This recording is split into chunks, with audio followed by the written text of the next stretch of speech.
Welcome to the Country Fried Outdoors Chasing Your Experience podcast.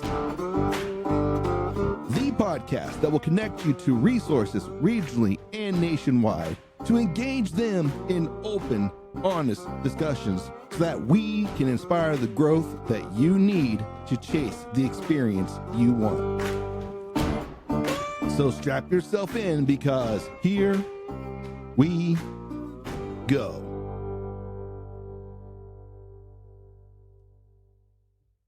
Well, everyone, welcome to the Chasing Your Experience podcast, the very first episode that's going to be video, and so you actually get to see our smiling faces. And I couldn't think of a better guest to be with me on the very first video episode other than the scrape doctor himself, James Holm. How are you, sir? Hey, Sean, I'm doing okay. I don't know if I'd be the best guest to have on as your first video guest, but here we go. I'm glad to be back. I'm excited to be back, and good to see you, by the way. And that's what I like about this is we could see each other, and then I reciprocate that. It's good to see you as well. Glad to see things in Michigan are going good outside of the weather. Man, I just don't know if it's ever going to warm up. We're back to almost snowing here again today. We're low 40s. Yeah, we're not there yet. I don't know if we're going to get that cold again. Finally, I know you and I talked a little bit through Instagram, talk about mushrooms, and you were waiting for mushrooms to start popping because it's that time of year for morels. I finally found my first big blonde, and it's about the size of my hand when I found it, and that's the only one I found that's been worth that size. Oh wow! Found a few small grays and stuff, but it just hasn't been a good year for me down this way. So. But I've seen some posts where some people have had some really good luck, but not this guy. Yeah, I've seen some pictures now here locally that there's some guys that have found a few. So might be time to go poke around a little bit in a couple spots. Yeah, most of my spring, the only reason I really got into morels is because I was turkey hunting, and then I happened to come across one. And back when I was a kid, one of my friends, him and his dad would look for them, and I got to try on them, but I kind of forgot what they were like, what they tasted like. I knew they were pretty good. So I found this big blonde. I was out turkey hunting several years ago, and my wife has never had them before. So I, picked it, brought it back to the house, and cut it up, and we fried it up. And she tried it, fell in love with them. So now every spring we're out looking. Now it's on now. So every spring we're out looking for them. Yeah. I'm the only one in my house that eats them. So, but they don't stay around long. Look, if you eat, they either get eaten up or they get sold around here. They're a hot commodity. They're easy to get rid of. So yeah, I didn't know there's like so many variations of them. There's not like three different, I guess you could say, little variations: the blacks, the grays, and the there's blondes. more than that, really. Honestly, we get the blacks, the grays, the whites, and then those big yellow ones. So we've got 4 different ones here, and there's some red kind, I guess, out west. They're fire morels, and they're red. They come up. So there's a few, I guess, different, all the same thing to me.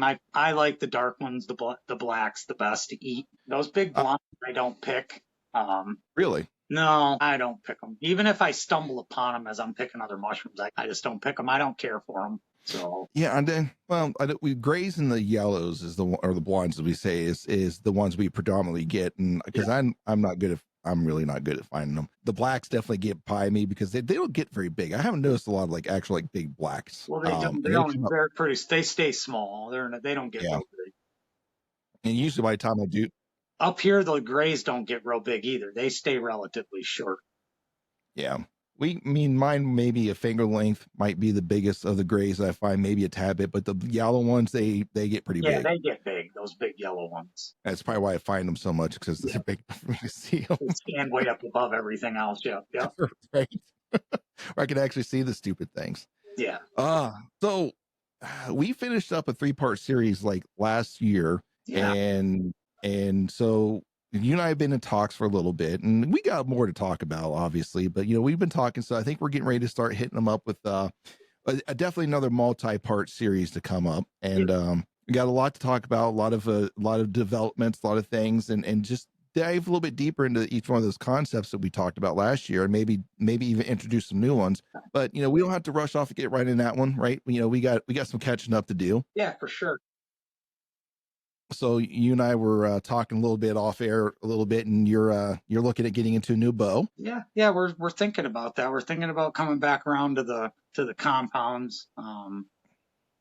Gonna Gonna probably pick up a bear, one of their flagships. I'm not looking to spend a gob of money to get back into this because I don't know if I'll even be able to do it.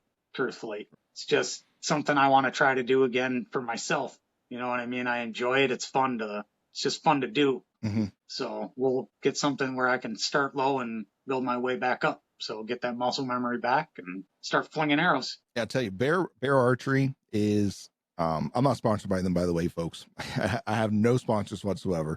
Bear Archery, I think they have probably some of the best lines for entry level, and also like the grow with you bows. Like, so you can. There, a lot of their bows has a very wide range of draw weights on the same Yeah, bow. Like you can get from like 50 to 70. Like it's and also yeah. the huge list of like draw lengths. They have just huge adjustability, weight wise, Yeah, draw wise. They go from 10 to 70 pounds. yeah. I So mean, I mean, little and kids right that'd be on up great. to, anybody. So, That'd be great to just jump into that, so that anybody jumping into it, so that you'll start off a little bit lighter, but as you build up the muscle, the muscles into the draw cycle and stuff, you'll be able to jump up and weight a little bit, so you're not like stuck. Because you say like you get a new Matthews flagship, right? And I have one, right? I've not a new one, but I have one. But you're kind of limited on a draw weight with the module that you have with the new bows, right? So it's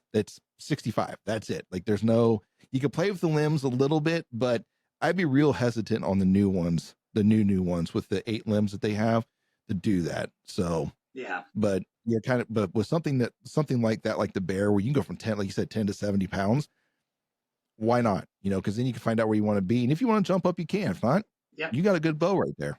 yeah. There's nothing wrong with them. I shot a bear bow for a very long time, very, very long time. Hopefully it works out and we can do something with it and we'll find out. But that's the plan anyway, is to get back into that and yeah, hopefully start hunting with it again. That's the end goal. Yeah, absolutely. Absolutely.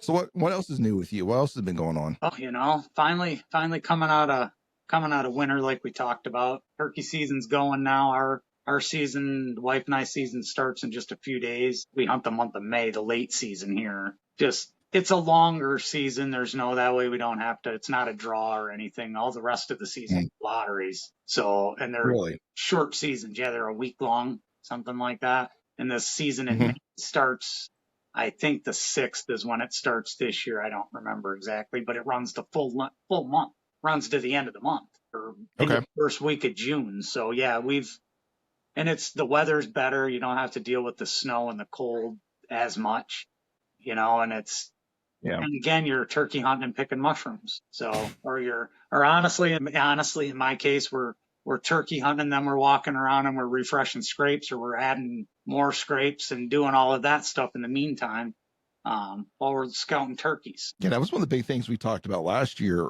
Like the first episode was the doing scrapes so early on in the season, like even during a turkey season. Yeah, So we kind of busted that myth of that common belief that only during the rut or the pre-rut should you be making mock scrapes. And you're like, no, we yeah, don't. We make them. We make them now. yeah. We make them all the time. We make them year round. And as you know, I'm sure you pay attention to the internet as much as anybody. As you can see, you're seeing more and more people now say that they keep their mock scrapes open year round and they use them year round. Some of that is a compliment to the people that are actually doing it, and these other guys are just saying they're doing it because they talked to those people or they heard it. And some of Hmm. them actually are doing it.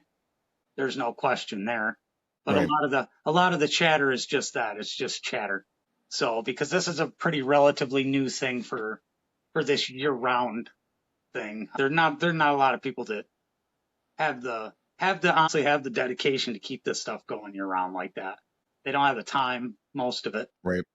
People have families, they have lives. So Well, I would say of the stuff that you would do year round for a deer, the way that your system works, or your when you go out, like I don't think it really takes that much commitment during the off season, other than just going out there and setting up a couple sites, or maybe refreshing a couple sites if you've right. already have them up. Like there's not like, I don't have to go out there every 2 weeks like I do a feeder or whatever, like so other year round things, like I think it's one of the easier ones. So I think people might be missing out on some stuff if you Yeah. ask me. Yeah, you're 100% right because when we get asked how often should I refresh this, I'm telling people every 8 weeks.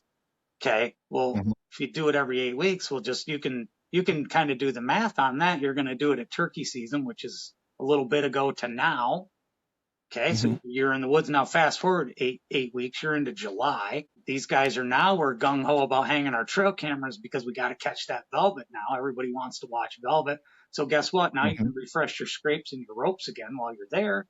Because if you're going to hang new cameras to catch specific travel corridors and do all of that, why wouldn't you just hit all your scrapes while you're there? You're already there. So there's your 2 months. You've gone your 2 months, and those deer are still hitting your scrapes. They're still hitting your licking branches and your ropes and your vines and Yeah. everything you've got. Now all you're going to do is jump that activity up because you've refreshed it. Draw some new deer into the equation because you've thrown a new deer into the equation again. Maybe some deer have traveled through that are starting to hang more, caught in that pattern that you and I, we've talked about this in depth, honestly, the pattern that gets created with this. And when I talk about the time invested, I guess this is something I'll touch on this now, and then we'll cover it a little deeper later on. The amount of time that gets invested in this isn't so much what you go and spend like in a season, like from now until October. That's not quite the time I'm talking about. I'm talking about long-term time invested and the results that you're going to get from that system then. Mhm. For my system to come to fruition fully, and I tell guys this up front when I go to their properties. Make no mistake, I'm not giving you any delusions that you're going to get instant gratification, because you're not.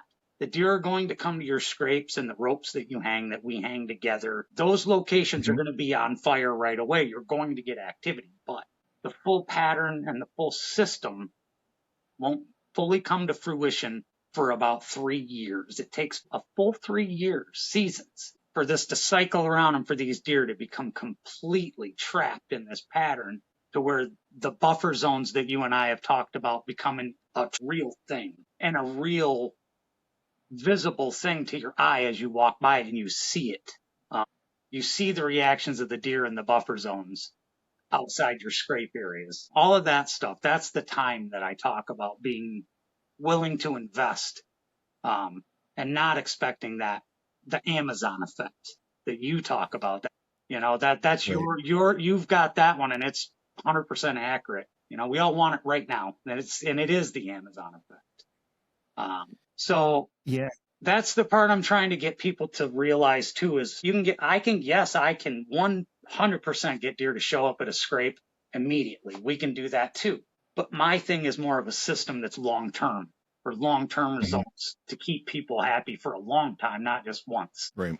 And I think that's why I appreciate you being honest about that, because most of the time, a lot of the marketing, as we said, it's that Amazon effect. They want to affect now, like they want it out now. They want it this now. Get it. Time is hot now. Where we promise you, like, look at what is it? Khmer deer has a 3 day harvest. Like it's not a long term thing. Like, hey, we promise you'll have deer here in 3 days. It's they want that instant gratification and not the long term. But everybody knows, and we've talked in depth about this already. But everybody knows that nothing of lasting good effort or of lasting good is done in a flash of a moment, right? It's Right. something that has to build over time. And that's why I appreciate about you and your system and how you promote things, is that yes, you are absolutely correct. I had deer on my mock scrape like the very first night. I think it was the first few hours after. Yep. I don't know if the ground even, I think the ground was still warm for me being there, Yeah. and they came in to check it out, right? So yeah, they can be there right then and there, but it's the long-term goal of patterning that. And just not only just and here's something I think that you and I should probably talk about too. And this is not necessarily mock scrape related. I think it's just marketing and deer, how do I put this? Just deer culture in general. Yeah. Is we're not talking just about bucks. We are talking about does as well, Right. right? Right. Because you and I know that if the does are going to be there, guess who else is going to be there, right? Right. And But I've what is said that to you before. I'm more excited when I go out to a new place and hang a rope or a vine or whatever I'm doing. I'm way more excited to see a mature doe come in and be the very first deer to walk in and just absolutely smash her whole face on whatever I've got hanging there and Mhm, then walk away. mhm. I would much rather see that happen than to have 3 bucks nose to tail come in and hit that rope. I would much rather have that mature doe come in and be comfortable enough to come in there and rub her face all over that and mark that and then walk away, because now I know all the deer are going to be comfortable there. Absolutely. And I bet, I want to go on a limb. I bet you that's probably like the number one negative thing you might hear is like, well, I'm not seeing any, I got a lot of does, but I'm not seeing any bucks on this. You're probably very close to right. That is probably the number one. Well, how come it's only does that I'm seeing Mm-hmm. on my spots? Well, because that's probably honestly all that's in that area right now. You may be in one of those places where you don't have any summer bucks or spring bucks. They're not there. They're over here right now on the neighbors. Well, if fall comes along, you get them in there and they get their nose full of that. If you've done the things that I've said you should do and follow along with the system, now that when those bucks come in the fall, they're going to get that nose full of scrape magic, and they're going to start hanging around because now they're going to get caught, like we talk about all the time, in that revolving door. And yeah, they'll disappear maybe right away and then they'll be back. But once they come back, they're caught. They're there. So that, I It's mean, just yeah, those, like I said, that's my favorite thing to see. Is the first thing is a big mature doe matriarch come right. stuff her nose right in that rope. And I think anybody who actually really deer hunts, like the resident matriarch doe. Now, granted, they don't herd. They're not a herd animal. They're a small family group, if at Correct. most, right? But you have the matriarch doe. Like if she's comfortable with it, she's been on that farm for years. Her whole A life. lot longer than most of the bucks that you're going to see, right? That's her area, and there might be just a buck that fringes that while this is her area, right? And just that she's okay with it should say something. But it's a shame though that I think that a lot of our culture is they put an emphasis on success because with something that has antlers on their head being at that site. And if they don't see the antlers on their head at that site, then it didn't work. Or if it's not big enough antlers. That part of the deer hunting culture, as honestly, I think as far as a lot of the mainstream guys and the public in general, the giant antler thing has kind of started to fade a bit. Guys have grown weary of it has to be 150-inch 10-pointer. It's not where, you know what I mean? The guys have Right. grown, the regular guy, the Mm-hmm. regular everyday deer hunter has grown tired of inches of antler. Yeah. It's old news now. And yes, there are oodles of trophy guys still, that Mm-hmm. 200 inches is still the benchmark. And look, that's great. I would love to shoot a 200-inch buck. Let's make no mistake about that. Me too.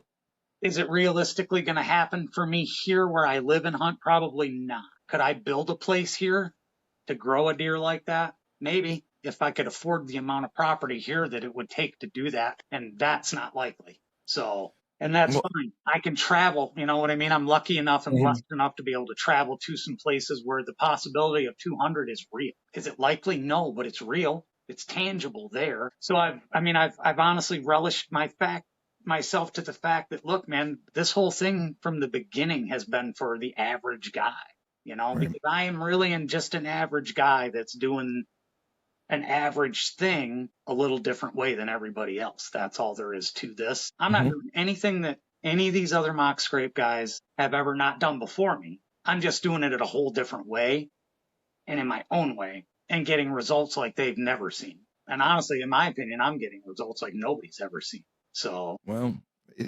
sometimes it took the first person to say that, hey, I can't say it was Christopher Columbus, but let's say it took Christopher Columbus saying, hey, the world's round, for there to be a change in what we thought, right?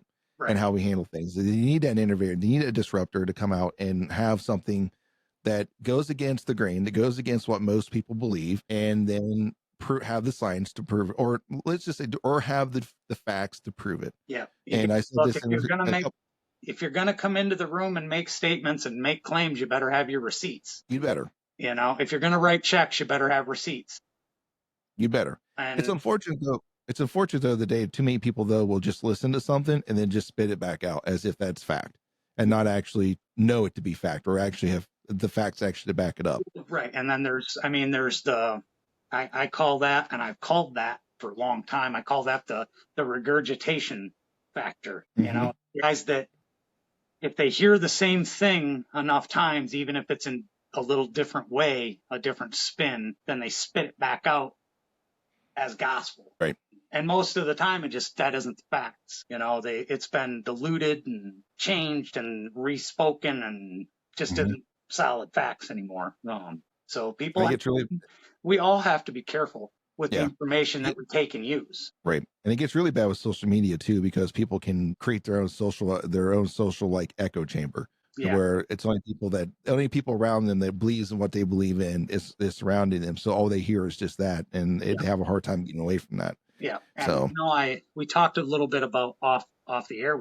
Talked a little bit about the negative side of this. You yeah, can't ever make everybody happy 100% of the nope. time. You're always going to have somebody tell you that you're wrong or you're Hmm. bad. You're not. You don't know what you're talking. That kind of thing. A negative, Hmm. any kind of negative white noise in the background, making noise at you that's negative. That do they drain on you after a while? I welcome that kind of thing because now I know that I'm getting to everybody, not just that echo chamber. I don't want to surround myself with only people that will pat me on the back and tell me how wonderful I am. Right. Because look, that's not how life is. That's not reality. No. That's not the real world. I'm a Gen Xer and I can take it. I'm pretty tough. And I also know that I'm not the smartest guy in the room, you know. I know there's guys out there that can do what I'm doing sorta, but I also know that I'm doing something that other people Mhm. aren't. And that's what I want people to see and hear and understand. Just listen. Don't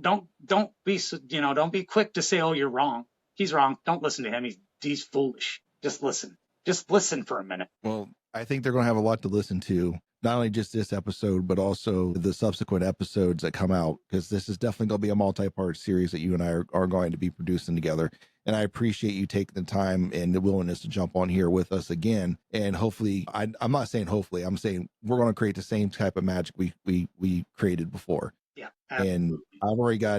I already got people now that are talking to me, and I don't know if I want to name drop another podcast, but let's do it. Like you're getting out there now. Like your name, your ideology, your system, your products, your brand is getting out there, because it just recently was brought up on the working class bow hunter, Yeah, and I got a little snippet from them on that.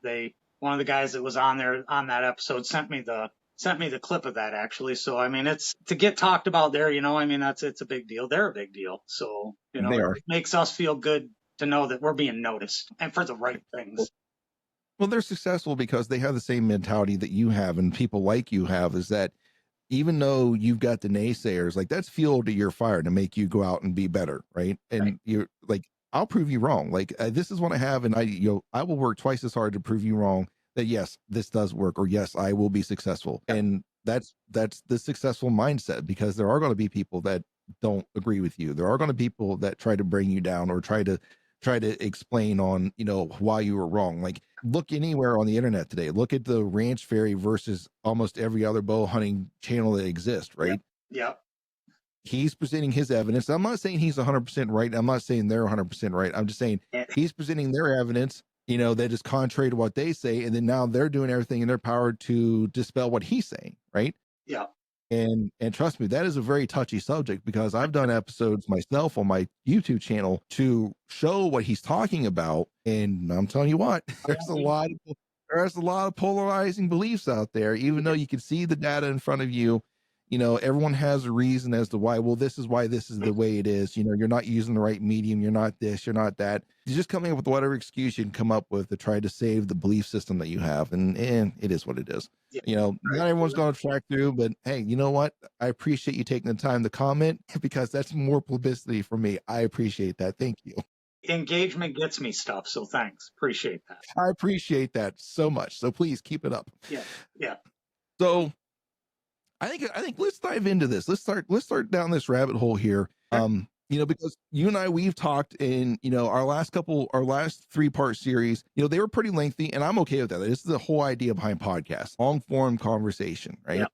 But we talked, and I think we come to agreement that we are, or at least I think we both think this would be a good idea to just kind of keep these about an hour long a piece, maybe a little bit longer, maybe not, somewhere in that hour time frame, and just break down in segments. So let's start diving in on this. And One of the sociologists that are out there today that I follow his work is Simon Sinek, and he has a big thing about start with why, right? And a lot of people focus on other things and they don't understand why they're doing what they do. And he's got a big talk, and I'm not going to go into it because I might get copyright strike. But if you want to listen to it, look up Simon Sinek. He has a good talk as to why. And this is in your case too, why, how many scrape, mock scrape companies are there, right? There's a lot. Like, you've got the big industry out there, the like the golden esters with the drippers, or the magic, or active scrape, I think, is their number one thing. Yeah. For wildlife research. You've got mom and pop shops everywhere. You've got the Smoky Deer Lures that I think from West Virginia or that area that way, Yeah. from a local guy here. So there's a lot that exists out there. And his premise is like, so what if there are so many people doing the same thing? Why is this one like the head of the thing, right? Why is this one always the forerunner of it? And he's like, it's not because of the product, because each one of these companies are capable of making the same product. It's their why. It's why they do things. And it's why they exist. That's what drives behavior, is their why, right? So I want to start there. I want to start with why. Why mock scrapes? Why any of it? Why should we be doing this? What do you think? Good Oh, starting point? yeah, sounds great. We can start there and kick this off there. Why would somebody want to use a mock scrape? We can start with that if you want. So, in my opinion, the reason why you want to use a mock scrape is that mock scrape now becomes the focal point for that deer to stop for you to shoot that deer. That is why right there. That, in a nutshell, that's the end goal. Is that deer. You're killing that deer. Most guys want to hunt a mock scrape for that very reason, to kill a deer. That's why. That's not why I think they're the most important. That's not my why. My why Right. is because the scrapes teach us to be better deer hunters overall. You can use a series of mock scrapes to learn deer behavior way faster than you can use anything else to learn deer behavior, because they create pecking orders. Hierarchy gets created at these scrapes, especially the communal scrape. That's where all the behavior is learned. That's where social etiquette is learned within the deer herd.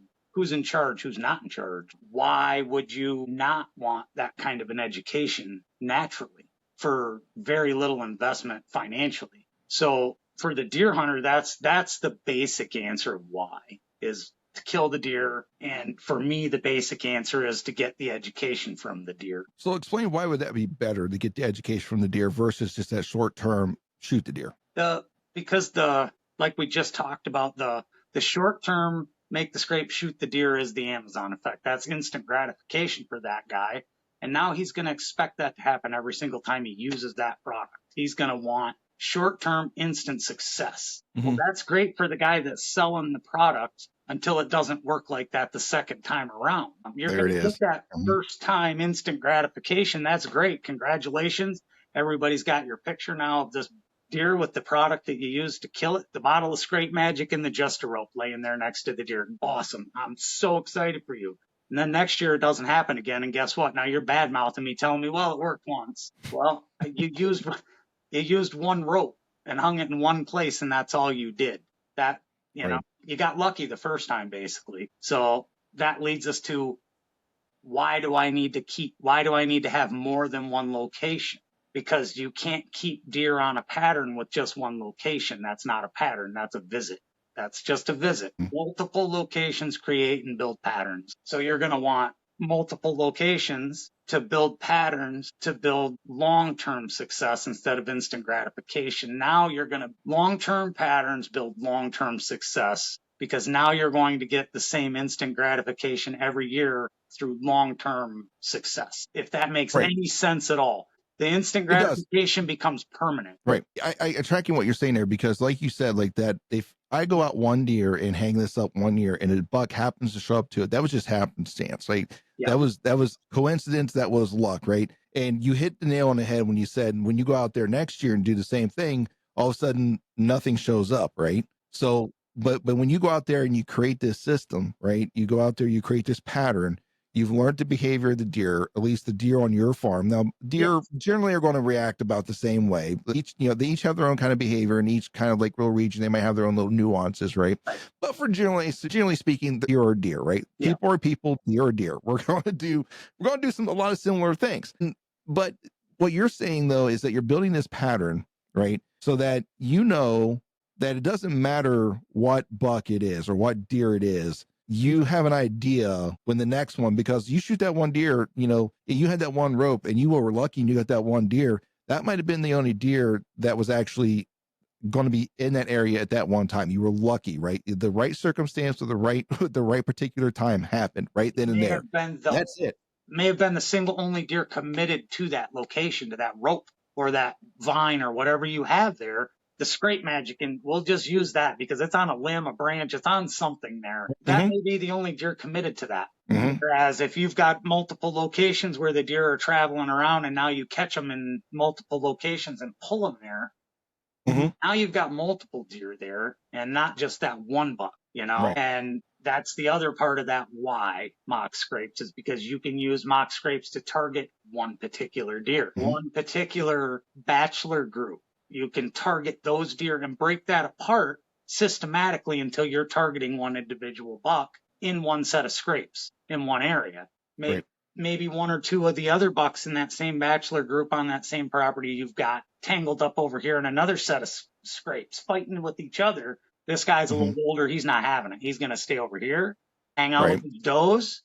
Well, now what have you done? You've created two separate patterns. So you've got this guy here hanging out getting the girls, these guys over here kicking each other's butts, not getting any girls. And then over here, you've got some other girls hanging out over here together, watching these fools do their thing. Come Right. over, they hit that rope, they've come to the rope, they've come to the scrape. The girl over here gets done with big boy who doesn't have to fight anymore. And guess what? One of those does goes right over to him and they hook up, do their thing. He never has to get in a fight because we've created a pattern of keep him safe and keep him breeding like he's wanting to do anyway. Those big Right. old bucks don't want to fight the old bucks. They don't like to fight. They want to breed. Right. You know? Let the young guys fight. You don't see the 60-year-old guys in the bar fighting. You see the 20 and the 30-year-olds throwing hands. I love that analogy. I use that all the time trying to explain the whitetail rat to people, or at least my explanation of it. And you're absolutely right, right? Because the older bucks, you'll every now and again, listen, you'll have that salty old 60-year-old man that wants to get in a fist fight with everybody he sees. He gets a little bit of liquid courage and he's ready to roll, right? I get it, right? Yeah. That's not That's not most generally cases. what happens. But that older buck, the one you're after, right? The mature buck, he's got the best antlers he's going to have. He's just everything that I guess we're dreaming of, right? He's not that active in chasing after things, right? He has his core area. He knows he's been around long enough. He knows where things are going to happen. And the does also know him as well, right?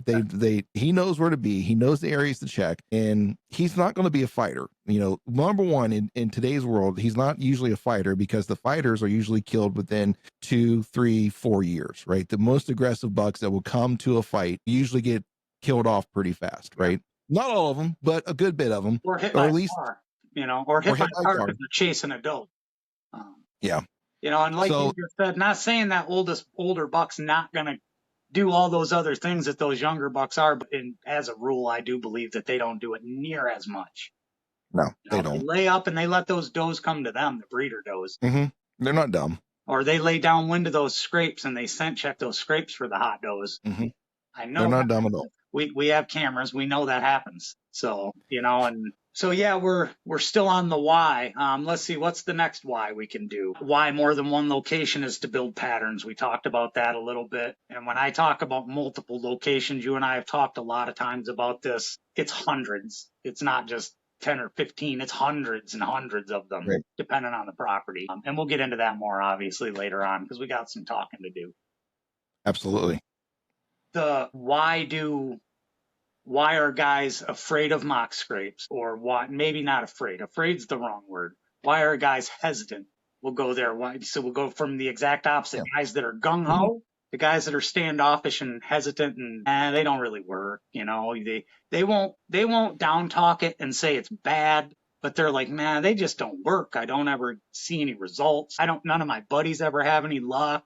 I'm not going to waste my money. Man, oh man, them are my favorite kind of guys to get to talk to because usually they are open-minded. They'll hear you. They'll listen. Hello, everyone. This is Sean Smith of the Chasing Your Experience podcast. We interrupt this episode to let you in on some exciting news. If you're looking to upgrade your mock scrape game this year, then head over to scrapedoctor.com and fill your carts full of scrape magic, maybe a poison ivy or two, just a rope squared, or even just a rope. And then enter the code CountryFried10. That's Country Fried, spelled with a K, the number 10, and save yourself a little bit of money. And now, back to the pod. Because they've been unsuccessful enough times. Okay, I'll give it one more try.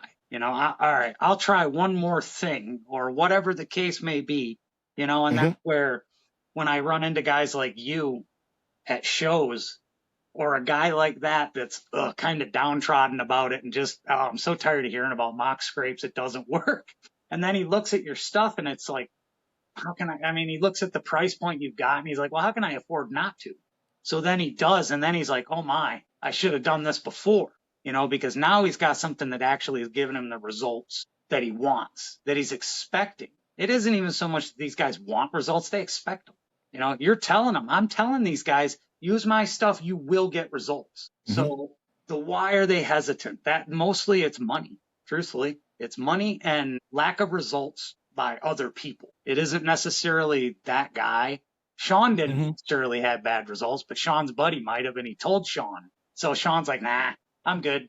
I'm walking right on by that guy at the show. I'm not buying his stuff. I'm not even going to talk to the guy. Well, so those are the guys that I try to get to at least have the conversation with, so they can see my why they should. I think we covered one of the whys too, is the time. They think it's going to be a big time drain, that they have to spend all this time the on this to commitment keep thing, up with them. Right. That's why they shy away from them, is they think that they got to go refresh these things every 2 weeks or whatever. All these other things tell you to refresh it. And like I've said before, every couple months you can refresh. But if you're using cell cameras, your cameras will tell you. Your cameras in the deer will tell you when it's time to do maybe go out and give it a little squirt.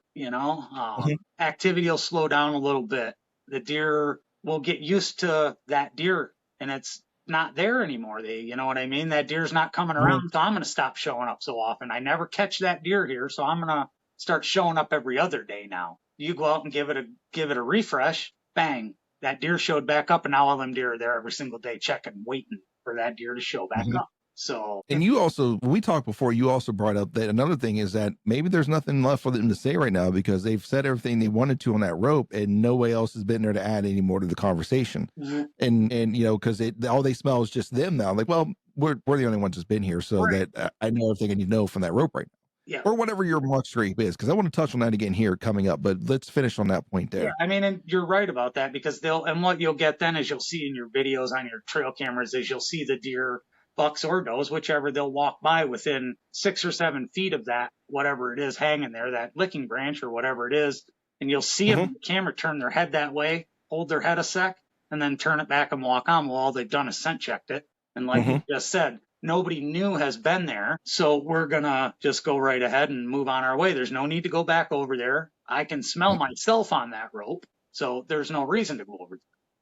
So no sense of waste energy to go over there, right? True that. So, but let's go back to one of the other whys that people would shy away from, and that was the money part of this. And I think this is something that, I think you differ from a lot of other of the marketers out there, because yes, you do have a product line that you would want to sell though, right? And you just said that, on some properties, we're talking like 100 of different sites, right? But here's the thing that you differ, where I think a lot of people don't, and because they're going to tell you that you need to buy this product to hang from the tree. That's what you need to use, right? You need this product to hang from the tree. And you talk about hundreds of sites. Let's hypothetically say, let's think, $20 a pop for whatever we're going to hang in the tree. It's $2,000 right out the gate. Where you differ is you're like, yeah, we have the ropes for you, but when I'm making this large exorbitant amount of scrapes, what are you doing? Well, and that's just it. It does scare people off. You're right, because now they're immediately on that. You're making how many scrapes? Now they're immediately adding the dollars up. And that's why I immediately stop everybody and say, wait. Okay, you might hang 2 ropes on this whole property, and the rest of this is going to be, I'm going to walk from my scrape site. I'm creating exits and entrances to my locations. Okay. we're going to set up, let's say we're going to set up a spot in hopes that it turns into a communal scrape. We're going to set up a hot spot, just a peach of a spot that we found that we know will probably become the hub. Okay. So we hang a poison ivy there. We'll go with that because it's Mhm. substantial and it's heavy and it's a good vine. It's, so we'll put that there. Okay.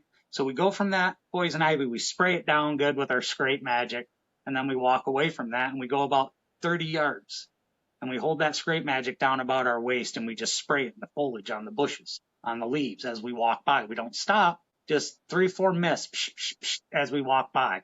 Walk another 30, 40 yards, same thing. So all you're doing is creating licking branches as you walk, leading those deer either to it or away from it. And you do that on both Mhm. either side of that poison ivy, which you want to be the hub. So now you're leading deer in and out both directions like this, okay? So they're coming back and forth. Now they're going to just start coming in and out like that. And you've got a revolving door. Well, that's how you create a hub. And that's how you can create, if you will, a communal scrape. Can't just do it in any location. Not every scrape will turn. You can't create that out of just any scrape. It has to be the right spot.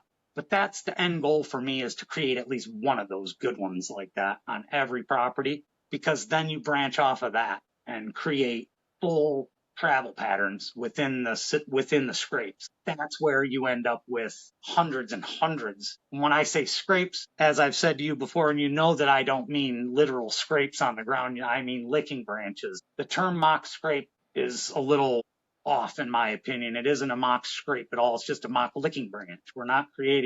I don't create a lot of scrapes on the ground. Most of my stuff's in the licking branch because that's what's important. That's where everything happens, is right there. I've told you that before. The only time that scrape's important is for about 10 days out of the year, 14 days, and that's it. It's over from there. It doesn't really matter from there. If you look at them, the bulk of them now, if you go out in the woods right now and look at them, they've got grass growing up in them. You might find a track in one or two of the ones that aren't community scrapes, but not likely, because those scrapes are just idle right now. Until I go around my places and hit all those licking branches again, not much going to happen. I think that's another why people might not be hesitant, or they don't have the results that they're expecting, because a lot of other product lines focus on the ground, what you put in the ground, right? You spray the ground, right? Yeah, I'll tell you this, like I watched a couple bucks, decent bucks, like they're, and I don't like using the term up and comer because I don't want to make it sound like I'm like some big trophy hunter. They weren't to the point yet that my heart fluttered when I seen them, right? I said, dude, those are nice bucks and they're going to be really nice. But just right now, they're just not right. They just I don't have the flutter with them. I watched them two work a tree, a licking branch, never touch the ground once. Never touch the ground once. They sit there, they worked on that branch, and then they walked off. yeah, Not once did I see them paw the ground. yeah. And Not once. even in October and November, you'll have deer or bucks work a licking branch, work that whole thing, and never paw at the ground. He might even pee in the scrape, but won't dig it, won't paw Yeah. in the scrape and dig in the scrape. He just won't do it. I truly am. I go, I don't know why. Because it's not necessary. First off, it's about the urine and the moisture hitting the scrape and the pheromones from those glands is what Hmm. it's about. It's not, they dig at the ground to tear that up to release the moisture and give that urine somewhere to go and wet the ground. That's why you see these guys say, I just pour water in my scrapes. They'll take a gallon of water and just dump a straight gallon of water in a scrape. Well, all that does is reactivate all that ammonia that's down in the dirt. It does. Hmm. And water's free. Yeah. You can carry an empty milk jug into the woods with you, hit the creek or the water hole on the way by, and just pour it right in your scrape. So, I mean, there's some science to that one. You know what I mean? I don't personally Right. do it, but the guys that do it have results. So, and I know several guys that do it a lot. So, Well, then you got Jeff Sturgis who tells you just pee in the thing anyways, because well, like you said, hi, Jeff. Jeff Sturgis tells uh, people a lot of things. Yeah, he does. yeah, I've seen that too. I heard that too. Just pee in it because it's going to break down into ammonia anyway. So Yes, you can't discredit that because it's true. I mean, you know what I mean? But like we've said, there's another why. Why focus on something that's not going to get you anything? Why focus on that scrape on the ground when all the results are going to come from up here in that licking branch, guaranteed. That's where all the communication happens, is up there. So anybody that's using the scrapes using those scrapes on the ground for communication, those deer are just talking out their ass. Literally, they have to be. So I know most of the time when I see activity, especially when I'm watching it. Now, here recently, I actually really started paying attention to it because when you said it was more about the licking branch, I really started paying more attention to this now. Like, yeah, I did see some bucks paw up the ground. I did see some. I'm not saying not all of them, yeah, but yeah, there were some that did, right? Because I think that's the classic sign that most people think when they see a scrape or they is that right there is the buck pawing up the ground, right? yeah. But when I had I actually I have a more fresher example than I gave earlier. I literally made two scrapes, right? Well, it was supposed to be one, but there was two grapevines that were hanging there, and I ended up cutting. So I made those, and I like, well, there's a good tree for me to climb. So I was in my saddle, so I made those scrapes, sprayed them down a little bit of scrape magic, and then I climbed a tree. This family group of does came down, I don't know, probably within 30 minutes of me actually being settled in the tree and hit that spot. They came down, checked it out, and so, but they didn't paw the ground. They didn't sniff the ground. They were sitting there sniffing that grapevine, and they're rubbing up on that grapevine. They want nothing to do with the ground that I kicked up. Yeah. They wanted everything to do with that grapevine. I have a doe out my window and a licking branch right now, right outside my window. I wonder what you were looking at. It's like someone's got his. Just walked up and started rubbing on it. So, and that's why I see a lot too, is the does are rubbing up on it, and it makes sense that they're getting that type of communication there, and that's the main communication hub. Yeah, eventually you're right. They're going to start peeing in it, and I think the general idea that I hear that gets floated around is that you have does that will pee in the scrapes, and that will get the buck's attention. Because that's what he's doing. Like he's making those scrapes as like a calling card for himself, Yep. leading into those areas, right, leading back to him. Two And more. so they'll leave there. What's that? Two more deer just walked up. Uh-oh. And so they'll come up and yeah, there is activity on the ground, but that's during a certain time of year, right? And that's hey, big boy, we're here. Yeah. Or he's saying, hey, ladies, I'm available whenever you're ready. So Yep. And I honestly sometimes I wonder when I see a doe come into a scrape and squat and walk away. Sometimes, and it's earlier in the year, maybe it's a week before Halloween, even, right? You're far forward, back away from the rut. I wonder sometimes if those does, especially the mature does, don't go and do that, and those bucks smell that, and they know then that, hey, look, I'm 6 days from coming into estrus. Well, then bang, that buck shows up in about 4 or 5 days, and he's hanging around, and he's been vacant. You know what I mean? He's disappeared for days or whatever, so that could be part of that October lull we talked about that isn't fulfilled. Right. It's just they know. Right. And sometimes I wonder that because you don't see a lot of that kind of action until about that time, about a week before Halloween. You'll start to see the does that walk into a scrape squat market and then just move on. So that's how we got that label, the picture on the estrus label. That does was that right there? Yeah, she's in one of our scrapes. So. That was a good picture too. They worked out pretty good. Good timing. Yeah. Well, hey, it is what it is, and no better marketing than the one you collect yourselves. Don't have to pay anybody for it. Right. So let's talk about why would some guys or some hunters, and it's not just focused on just guys, like obviously the females are out there as well. There's some ladies out there. There's some killers. Let's talk about why certain individuals are more successful with their scrapes versus others. What do you think? Improper placement, improper height of things they use, even natural items like branches and grapevines and things. A lot of that is improper height. Everybody wants everything way too high. You and I have talked about that at length. Yeah, we have. I tried. That's the one thing that I feel like I'm finally starting to get through to people, to bring that stuff down, bring it lower to where the deer can actually reach it. I want those smaller does and fawns to be able to reach this stuff too. You want those deer working it. You want all the deer to be able to interact with it. If it's up here and they're walking under it, yeah, you're going to get that one adult deer that can smell it, and they're going to go like this and sniff it a little bit and then move on because it's a pain to get to. It's 6 inches, people. Drop it 6 inches or a foot. I know they probably think it's wrong and it's not going to work and it won't be this, but I promise you, if you put it there, you're going to get the surprise of your life. You're going to get more interaction than you've ever had in a mock scrape because they can reach it and they can use it. So that's why they don't work most of the time, is improper location, improper hanging height of whatever they're using, or the upper branches are too high that they're putting their scent in, Mhm. or bad product. Honestly, the product that they're using isn't the correct product, or it's no good. It just doesn't work. Um, because we got to be honest, there are things on the market that just do not work. Right. Not every product works for every guy, every person in every situation either, including my own. I mean, I'm well aware of this, that it could go Right. somewhere and somebody say it just doesn't work. I've I've had some people say that the deer just ignore it. And again, my immediate reaction is, well, what did you do wrong? Because the other 500 people had a different reaction than that. So that makes me want to know what I did wrong. Why? There's my why. Mhm. Why didn't it work? But usually it falls back to operator error. So that's why they don't work for most guys. What else do you think we should cover about the why? What are some deeper thoughts on why do you think people should know? Because I think we covered pretty good that it's getting away from just Yeah, it's that one moment, and we're talking about the deeper why of creating that pattern. yep. But And is there anything? the deeper part of that, even if you want to go to that, you can why you would want to be good at this, honestly, why you want to good at getting good results with mock scrapes truly is then as you get to that point where you're like I told you, you're into that third year, you're finally got that your stuff to cut your pattern and your system to come to fruition. It's playing out like you want.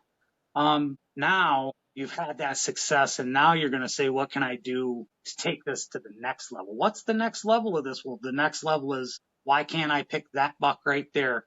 And now we're going to target him. Why not? That's the why. Why not Mhm. that right there? Okay. Now I've got all the deer. I've convinced all these deer to do all these things that I want them to do when I want them to do it.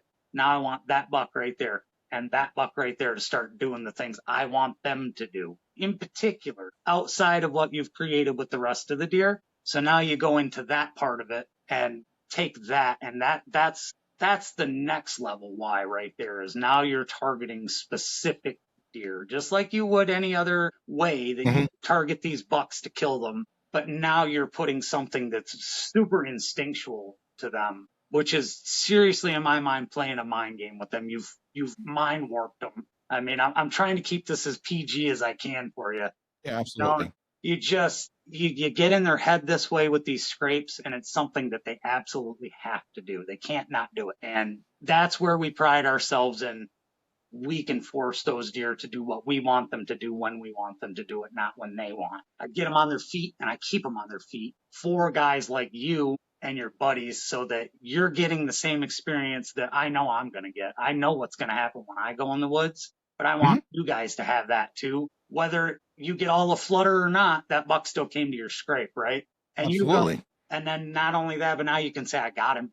Because guess what? He's going to come back there next year too. Mhm. Your neighbor doesn't kill him and he doesn't get run over by a car and EHD doesn't get him and the other 8 million things that can kill a whitetail don't happen to him, he'll be back next year on that same spot because he can't help himself. And I want to touch on one more why I think, and it's one a why we've talked about already, but it's the why the multiple locations, and this is something that I think we've talked before on because I think a lot of people when you create one spot, right? Let's just take luck out of it. Like you create this one spot, and that's going to be your primary. That's your destination spot that you're going to hunt. Yeah. How many times are you going to hunt that? How many times are you going to be in there getting your scent and you're going to be making a disturbance in that? What are you doing in there that's creating an issue, creating something that is actually going to be detrimental to your success? So, When you create these, and just let me finish up real quick, but when you make these multiple ones, though, instead of when you get a pattern down, instead of hunting like the exact scrape itself, you're hunting a travel corridor this deer is traveling on because he's leaving from one of your scrapes to your next one. And you can hit him in that in between spot instead of being there at a destination because that destination can also be home for a lot of other eyes to catch you.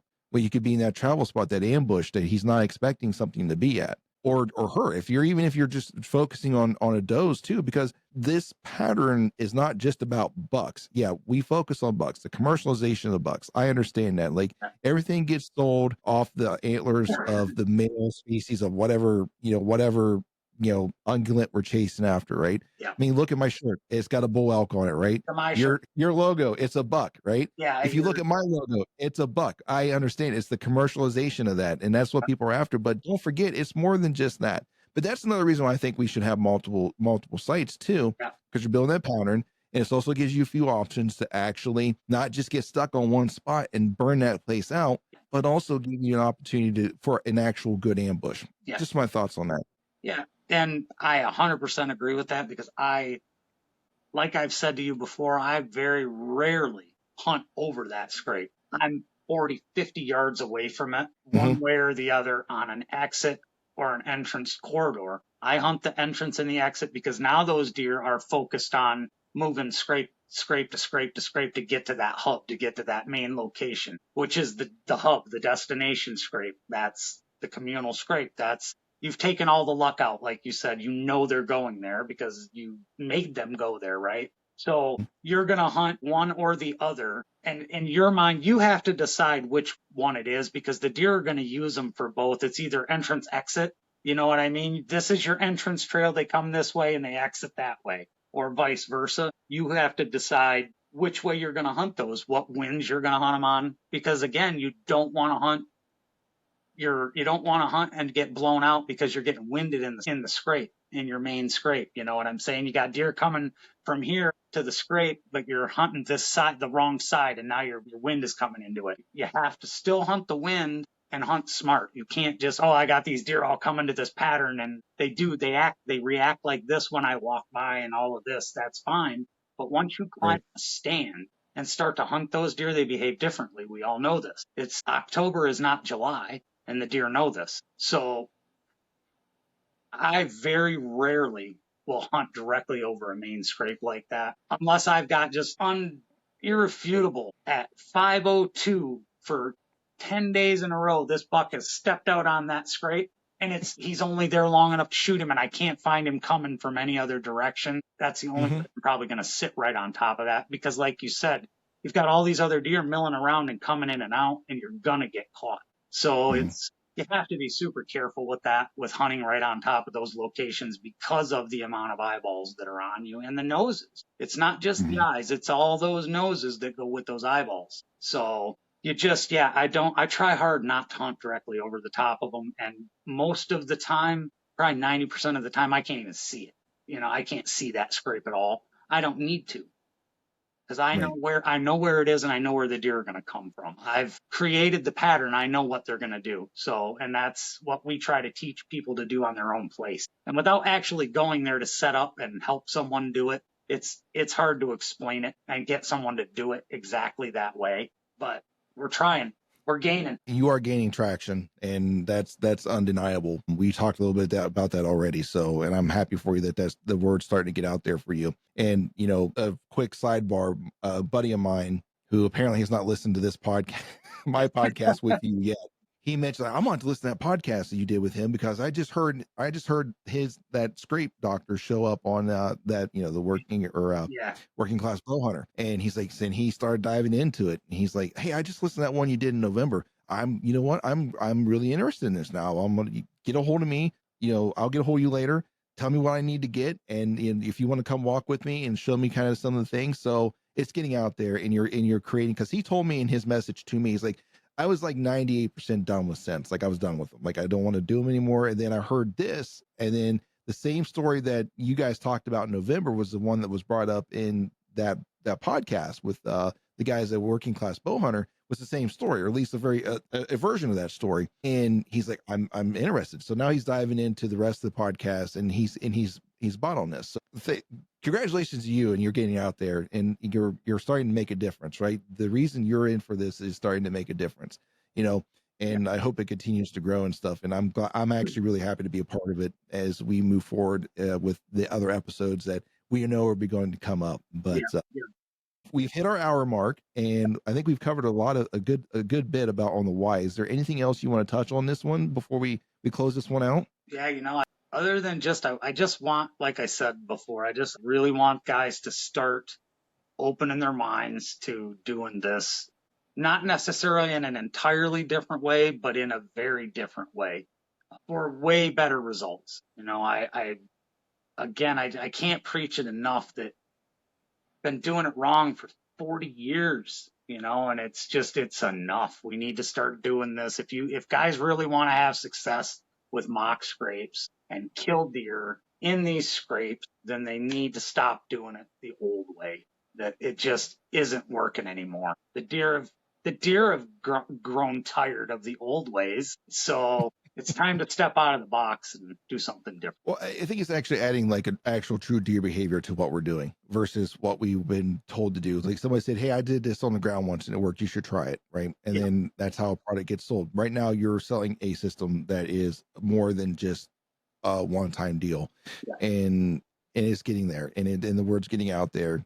And if you knew my buddy who was I was talking to, if you were able to convert him to get his interest into it, then you're onto something, because he's one of the ones that, I don't want to say he's a laggard when it comes to things, yeah, but he definitely wasn't part of the early majority. Like I would say he would be the tail end of the late majority, because he already had an experience with it. Like he had said, like, and he's like 98%. I'm like, I was out of sense, like yeah, 98%, not going to yeah. do it, never going to do it again. And now this has sparked his interest, and he's ready to dive into it again, because it's the value that you give to that particular mode, or that particular tool of bow hunting or deer hunting in general, I should say. And it's not just bow hunting, but No, it's not. But so I mean, and I didn't think so in the beginning, but I mean, I guess we kind of really do gravitate towards the bow hunter, honestly, in the mock scrape world, because most rifle hunters, are not. They're long range. You know what? Does that make sense? yeah. Yeah, a lot of rifle hunters do see deer, bucks work scrapes, Mhm. do, but it's at long range. It's at hundreds of yards Mhm. on the far end of an Yeah, alfalfa field. You know what I mean? long range long range field edges, absolutely. And that in early season, you're not having Mhm. the guys that hunt up here that are hunting late November are not having bucks come to field edges. They won't come near a field edge. So they've been shot No, at 500 times. So I right. mean, I guess we do really gravitate towards the bow hunter end of this. But definitely don't discriminate against any kind of deer. No. And Well, statistically speaking, archery has overtaken firearms in Ohio, and I can't speak for every other state, but I know it has overtaken firearms as the number one means of deer harvest in Ohio. And crossbows is number one, so it actually has overtaken your longbow. So in Ohio, we distinguish between longbow, so that includes recurves, compounds, basically anything that is a longbow goes into that, right? It's not just the traditional longbow; it's any of those, right? right, Then you have the crossbow, which is what you know of it as, right. is the crossbow. So, but that's number one in Ohio. And then number two is straight walled cartridge, was the number two implement used to harvest deer. So, but still, the not overwhelming majority, but a good majority is archery. So it's not too far to say that, yeah, we do kind of placate to that. But I can only speak for Ohio, because that's when most people are hunting. That's when most of the time that a lot of the tactics we're talking about in this, or a lot of this, especially during the rut, it's archery season here in Ohio. Well, and Like, and I honestly, know other. the bulk of what we think of when we do this kind of a thing, the mock scrapes and all the even real scrapes, is that, and it's up close, and it's, you know what I mean. So it is Mhm. archery time. So I mean, it is all up close and in your face. So that's what guys expect, and Yeah, that's what we're doing then. So yeah, I mean, I think we've covered some stuff. we have covered a good bit. I think we've covered enough to where we could probably close it out, and let them know that there is more episodes to come. And definitely make sure they like and subscribe and follow us along, and make sure they follow you along in your socials and stuff, which I'll give you a chance to kind of drop those out there. We've done them before, but let's do it again. Where can they find you at? Or they can find us obviously on Facebook at the Scrape Doctor page, Facebook page. We're on TikTok, we're on Instagram, we're on Lemonade. I think it's there. I don't know how to use it very good, but I'm there. We're not doing the YouTube thing. It just isn't very conducive for what I do right now, so there's no need for me to do it. But other than that, you can get our products at scrapedoctor.com.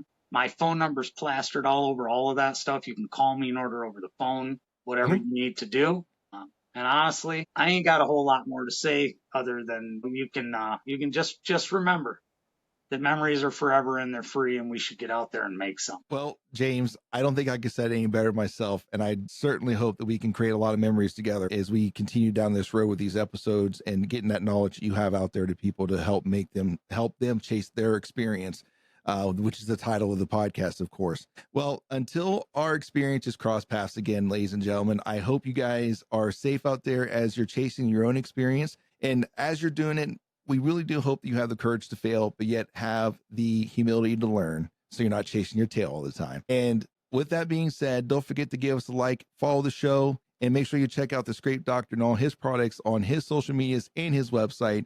And check us out on our social medias, which you'll get to hear all about in the closing of the show. But until then, y'all stay safe out there, and God bless you guys.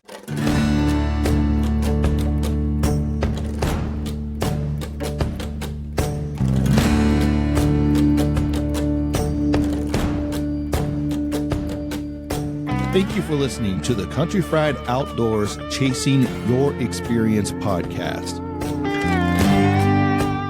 Before you go, don't forget to leave us a review and follow the show on the podcast platform of your choice.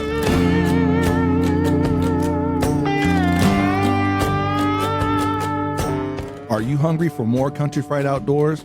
Then follow us on Instagram at Country Fried Outdoors, or subscribe to our YouTube channel at Country Fried Outdoor Productions.